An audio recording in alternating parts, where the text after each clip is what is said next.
Welcome to video editing part 2. Today what we're going to do is we're going to be looking at adding B-roll over our interview clip that we put together last week of Professor Hudgens. So the first thing I'm going to do is on the Canvas page, I have two files for you to download. That's under the project files. So usually we only have one. This week we're going to have two. The first one is the Hudgens interview. The second one is a B-roll file. And as usual, these will open up as compressed files. So after you download them, you're going to want to open them, and just by clicking on it, and what should happen is a folder should open up with the B-roll. So for example, if these are all of our B-roll files that we'll be working with, and the Hudgens interview just opened up here. Next up, I'm going to open up Premiere. I already have it opened up for you. A reminder, when you open up Premiere, you always have to create a project and create a save location for yourself. So I have my save location set here on my computer. I'm going to call this project B-roll project. And we're going to go ahead and click Create here.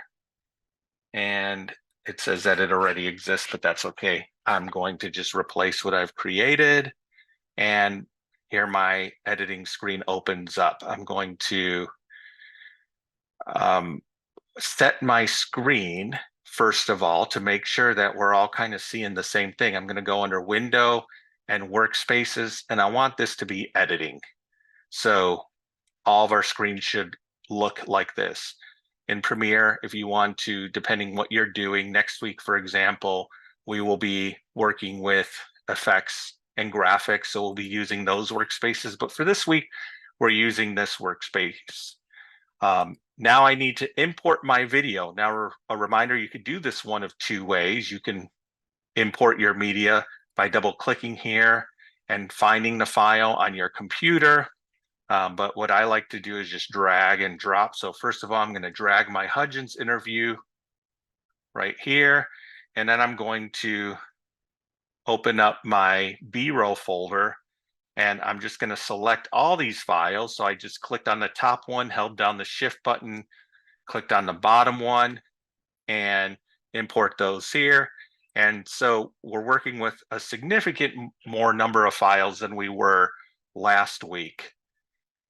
So I want to explain to you real quickly what B-roll is. I'm going to open up my Hudgens interview file here that we did. This is essentially called our A-roll. And the reason why it has this name is before, when we edited, before we had computers that did all the digital editing for us, we actually had reels of film. And the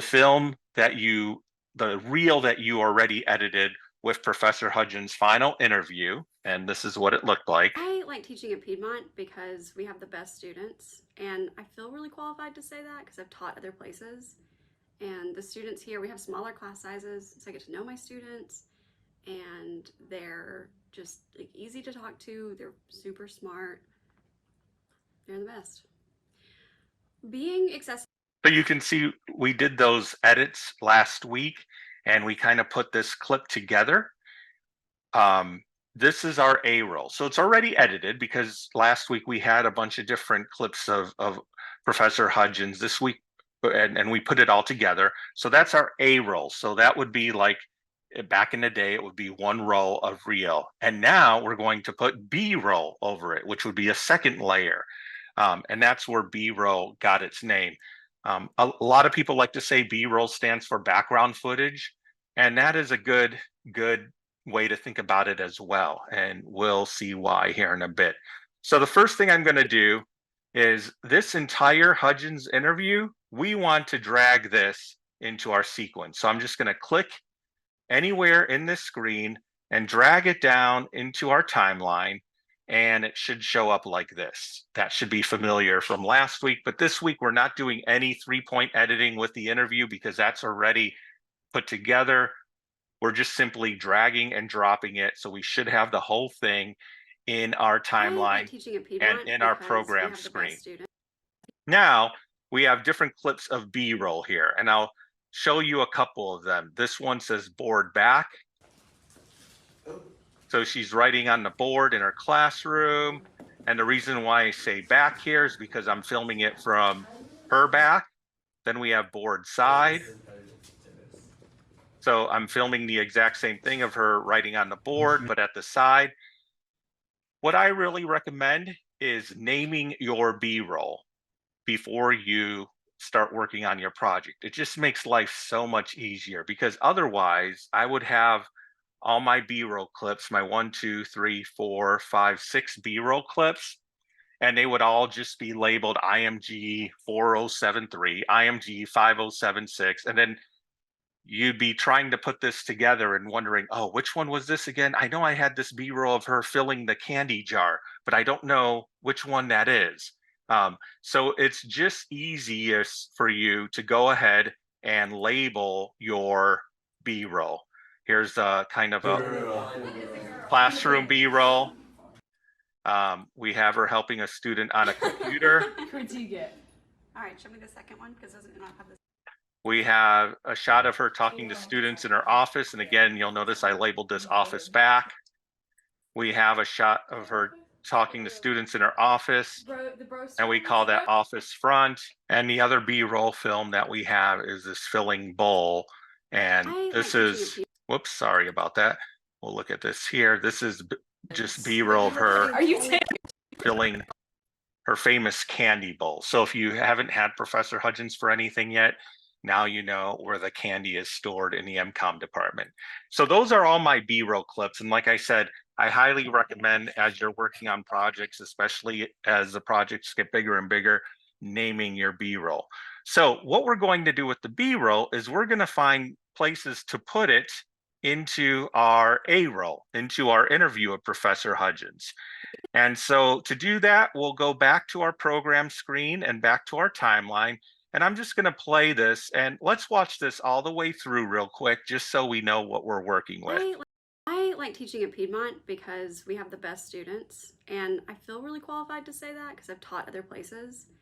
And the students here, we have smaller class sizes, so I get to know my students, and they're just like easy to talk to. They're super smart. They're the best. Being accessible to students is important to me because I went to so many big universities where professors just weren't. And so even when I was a student, if I had questions or if I felt like I needed something, if I did go and talk to them, I felt like I was a burden.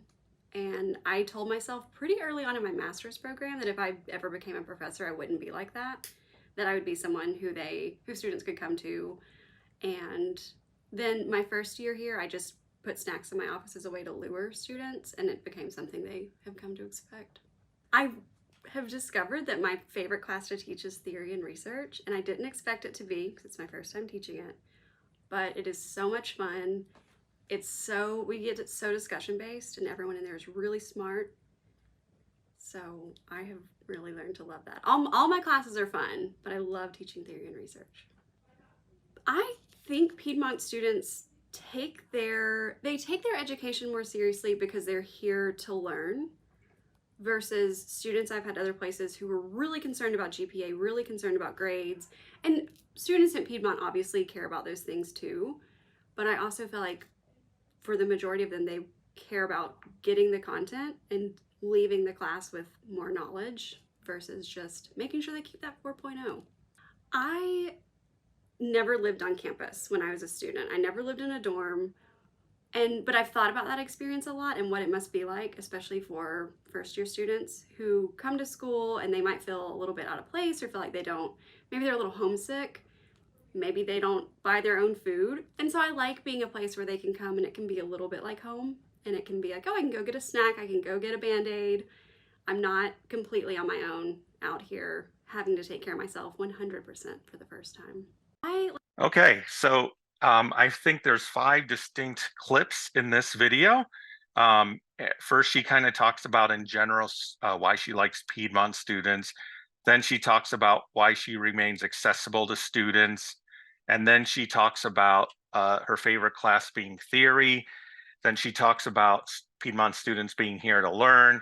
And then she talks about like why she is accessible to students. So 5 distinct clips. We have really kind of 5. We have office, computer help, board, filling the bowl, and then a general view of a classroom. So we have 5 distinct B-roll shots too. So I think I kind of have a general idea of where I want to put the B-roll here. And one rule is with B-roll, places that we want to cover up in this clip, we want to cover up any kind of jump cuts we might have. And we did a really good job here. And Professor Laura is a professional. So she did a really good job of not stuttering or saying a lot where we would cut that out and create a jump cut. But if she did, we would want to cover that up. So we don't have her talking and then we have an edit and you could see the edit. So the idea is not to see the edit. But places where we can see the edit naturally is right here. You see how there's kind of a jump cut there? Because in that space, we asked a different question and she started to talk about something different. So I want to put my first B-roll, making sure that I cover up that. Just like, easy to talk to. They're super smart. They're the best. So here she's talking about students and being easy to talk to and how they're the best. And that kind of goes into her next clip. Being accessible to students. About being accessible. So I think this would be a great place to put kind of this office back, office front. And the reason why I have 2 different versions of this is because we're going to try to do some matched editing here where it will appear we have 2 cameras working at the same time, and I'll show you what I mean. So first thing, I'm going to look at this office back video where we have Professor Hudgens talking to 2 students. I can make fun of his Mexican vibes. I mean, his Filipino. So let's see here. I'm going to do my 3-point editing. Remember, 3 fingers, I for in point, O for out point, and space bar. Use your thumb to just play and pause. Yeah, we could. So I'm going to try to find a good moment to start this B-roll. We have Walker there eating a lot. I think I don't want to start it with him stuffing his mouth, but let's start it here. So I just set an eye point there. I can make fun of his Mexican vibes. I mean, his Filipino vibes. Just any non. By the way, Naomi there's talking about me. Walker, say something. If I don't get to be American. No. Okay, let's do an out point like right here. Okay. Now, if you recall last week, what we did is we just drag and dropped, and I'm going to do that real quick. Drag and drop where we want it to go into our timeline. Well, the problem when we do that is we are dragging and dropping both video and audio. So when we watch this back, just easy to talk to. They're super smart. You can see we have a big problem here because now what we have is we have the B-roll audio that is interrupting the interview audio we have of Professor Hudgens. So I don't want to do it that way. What I want to do is kind of find my point here where I want to drop in this B-roll. And I want to find this drag audio only button and this drag video only button. So what this will do is it will only drag the video element of this. So it won't drag the audio element of this. And a good place to start B-roll, usually in natural pauses in a sentence. So a period, a comma, something like that. So let's find a place where she kind of has a natural pause here. Class sizes, so I get to know my students. There's a natural pause right there. So I'm going to go ahead and take my video only, and I'm just going to drag this here. And I'm creating another video track, so I'm dragging it on top of this. And let's see how this looks now. And the students here, we have smaller class sizes, so I get to know my students. And they're just like, easy to talk to. They're super smart. They're the best. So then she goes to being accessible, and remember we want to cover that jump cut up. So what I'm going to do here is when she starts saying being accessible, and I could kind of see in my timeline where that mark is going to be, because you could see if I zoom in a little bit here, you could see how the audio levels pop up a little bit right here. That's where I'm going to try to put another element here. So I'm just going to drag the right clip of that, drag it in. And now we're going to put the office front B-roll in here and just continue the B-roll here. Stones from Cat. And I want to try to find a natural moment here where it looks like Walker and Naomi are kind of in the same spot. So it looks like Walker's looking at his phone. So he's looking at his phone here. The problem is Naomi is looking down at this clip, at the end of this clip. Here she's looking up. So I wonder if I could find a spot where she's kind of looking down here. And I really can't. So what I might want to do then is expand this out a little bit. Okay, and you could see how it creates two screens for me. So I could see what's underneath my B-roll and I could see Naomi looking up. So I think I'll expand it out to there because look, she's looking up here. And now I see a drop in the sound here. So I think I'm going to go right here and I have my endpoint. Oops, I accidentally clicked my endpoint on my file. That's okay. Click on this window, have my endpoint here. And I'm not worried about an out point now because I will just drag it in on this on my timeline, which I'll show you in a second. So again, I'm going to drag video only. Okay. So this is what this looks like now. They're the best. Being accessible to students is important to me because I went to so many big So that universities looks where pretty good. professors just weren't. And so even when I was a student, if I had questions or if I felt like I needed something, And that's a good natural pause to go back to her interview if I clip. did go and talk to them, I felt like I was a burden. And I told myself pretty early on in my master's program that if I ever became a professor, I wouldn't be like that. That I would be someone who students could come to. And then my first year here, I just put snacks in my office as a way to lure students. So she talks about snacks in her office, and here we have a good clip of her filling the bowl. Okay, so let's look at this. And Snacks in her office. So let's look at this clip here. And I don't want Jell looking at the camera. I want everything to look natural. So maybe we could go right here. And I think that's a good endpoint. We're going to go ahead and again, just drag video. And we're going to drag it right here. And I'm not sure what happened here, but you see what this is showing is a very highly zoomed in clip of this.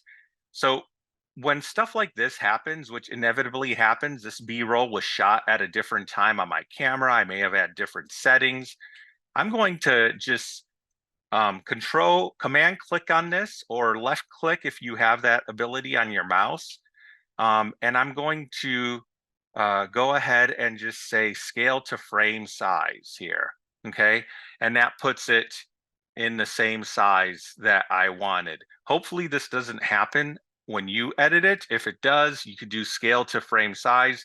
Again, you could just Alt, let's see here. Yeah, I'm sorry. Yeah, Control, click on it, scale to frame size, and that will make it the same size as everything else. And let's see how this B-roll looks here. Favorite class to teach is theory and research, and I didn't expect it to be. Wait, I didn't want that B-roll there. Where did I want it? That I would be someone who students could come to. And then my first year here, I just put snacks in my office as a way to lure students and put snacks in my office. Let's do it where she talks about put snacks in her office. My first year here, I just put snacks in my office as a way to lure students. I want to get it before that. And then this is a good place right here. All right, let's see how this sounds. Who students could come to. And then my first year here, I just put snacks in my office as a way to lure students, and it became something they have come to expect. I have discovered that my favorite class to teach is theory and research. So I want to put this, let's end this clip. I have discovered that my I want to end this clip right before she says theory and research. favorite class to teach is So maybe we can end it right here. Okay, so let's see how this looks like now. come to expect. I have discovered that my favorite class to teach is theory and research. There and we I go. didn't That's expect it to perfect. be. It's my The first- reason why I didn't want to end this clip right before she talks about her favorite class is, remember, there would have been a jump cut here, and I didn't want to see that transition in the interview, so we made it look like one seamless have piece. discovered that my favorite class to teach is theory and research, and I didn't expect it to be because it's my first time teaching it. But it is so much fun. We get it so discussion based, and everyone in there is really smart. So she talks about everyone in there is really smart, which I beg to differ. But anyway, she thinks more highly of her class. I'm joking, of course. So she's talking about theory and research. This would be a good place where we have her writing on the board. And I remember this B-roll here. She starts writing about the representation of Serena Williams. I don't want to kind of get me walking with the camera. So I kind of want to start my B-roll here. I'm going to set my endpoint. I'm going to drag this in. Oops, I accidentally did what I told you not to do. I dragged in both the audio and the video. So I just want to select video only. And so let's see where we got here. Discussion based, and everyone in there is really smart. So I have really learned to love that. All my classes are fun, but I love teaching theory and research. So what I wanted to do here is kind of do another one of these matched action clips, because here she stops writing and we can kind of see participation of. I'm going to go ahead and just drag that part of the clip in, and I'm going to go ahead and look at my board side and see where participation of here is. Let's see here if we can get, this is perfect. This wasn't planned. It just worked out perfectly where she was pausing to think about what to write there. So I'm going to set an endpoint here, and I think this is going to look really cool. Let's see here. I think Piedmont students take their education more That looks so seriously cool. because they're here to learn. Okay, and we could go ahead, and she talks about here to learn. Versus students I've had other places. We could go ahead and let's just end this B-roll here. Okay, now she talks more about students being really here to concerned learn. about GPA, really concerned about grades. And students at Piedmont obviously care about those things too. But I also feel like for the majority of them, they care about getting the content and leaving the class with more knowledge versus just making sure they keep that 4.0. So I have one more piece of B-roll I want to put here. She talks about learning and getting that knowledge, and maybe here is where I could put in the B-roll of her helping gel. Knowledge. So knowledge, let's end it there. Let's get this B-roll of her computer help here. And we kind of had a nice point here where she kind of pointed. I'm going to go right before that, set my endpoint. So I'm going to drag in the video of this here, right here, and let's see how this looks. In the class with more knowledge versus just making sure they keep that 4.0. I never lived on campus when I was a student. I never lived in a dorm. But I've thought about that experience a lot and what it must be like, especially for first year students who come to school and they might feel a little bit out of place or feel like maybe they're a little homesick. Maybe they don't buy their own food. And so I like being a place where they can come and it can be a little bit like home. And it can be like, oh, I can go get a snack. I can go get a Band-Aid. I'm not completely on my own out here having to take care of myself 100% for the first time. That's good. I really like how that video ends. I wish I had one more B-roll of her maybe handing a Band-Aid to a student. And so this happens a lot when you're video editing. You are putting it together and you're like, oh, damn, I wish I could have gotten that one more clip of video. So for next week, I will get that one more clip of video, and we will put that in our project next week. But for now, I am done with what I want to do. So again, to save, just like we did last week, what we want to do is we want to go under, first of all, you could file and save the project, and that will save it with all these edits. But again, you can only work on it on the same computer where you saved it. Now we're going to go to click export. We have to always export our videos, okay? And now, because we were doing a lot of in points and out points here, you want to make sure you specify the range to entire source. Because if I exported it without doing that, it would have just exported that one clip, okay? And what I want to save this as, I'm just going to save it as video project 2, okay? And then again, make sure you save it in a place where you know you can find it. I'm just going to save it here in my project folder on my computer. You could save it again, high quality 720 HD. And I want to be clear, when you're doing stuff for your video editing classes, your professor might have you save it in a higher quality, and that's totally appropriate. But for what we're doing, we're not too concerned about quality. 170 megabytes, this will save it as. Everything else looks good. I'm going to click export. And once this project exports, it should save as an MP4, and that is what you're going to upload in the assignment folder. So, congratulations, you've edited with B-roll. I will put a assignment tip sheet for you as well in the Canvas folder, in the Canvas page, so you can get some step-by-step tips from what we just did today. Otherwise, if you have any questions, you know where to find me. I like teaching at Piedmont because we have the best students, and I feel really qualified to say that because I've taught other places. And the students here, we have smaller class sizes, so I get to know my students, and they're just like easy to talk to. They're super smart. They're the best. Being accessible to students is important to me because I went to so many big universities where professors just weren't. And so even when I was a student, if I had questions or if I felt like I needed something, if I did go and talk to them, I felt like I was a burden. And I told myself pretty early on in my master's program that if I ever became a professor, I wouldn't be like that I would be someone who students could come to.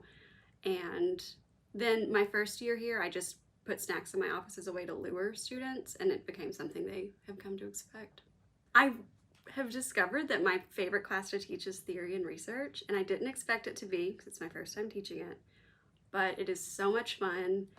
We get it so discussion based, and everyone in there is really smart. So I have really learned to love that. All my classes are fun, but I love teaching theory and research. I think Piedmont students take their education more seriously because they're here to learn, versus students I've had other places who were really concerned about GPA, really concerned about grades. And students at Piedmont obviously care about those things too, but I also feel like for the majority of them, they care about getting the content and leaving the class with more knowledge versus just making sure they keep that 4.0. I never lived on campus when I was a student. I never lived in a dorm, but I've thought about that experience a lot and what it must be like, especially for first year students who come to school and they might feel a little bit out of place or feel like maybe they're a little homesick, maybe they don't buy their own food. And so I like being a place where they can come and it can be a little bit like home, and it can be like, oh, I can go get a snack, I can go get a Band-Aid. I'm not completely on my own out here having to take care of myself 100% for the first time.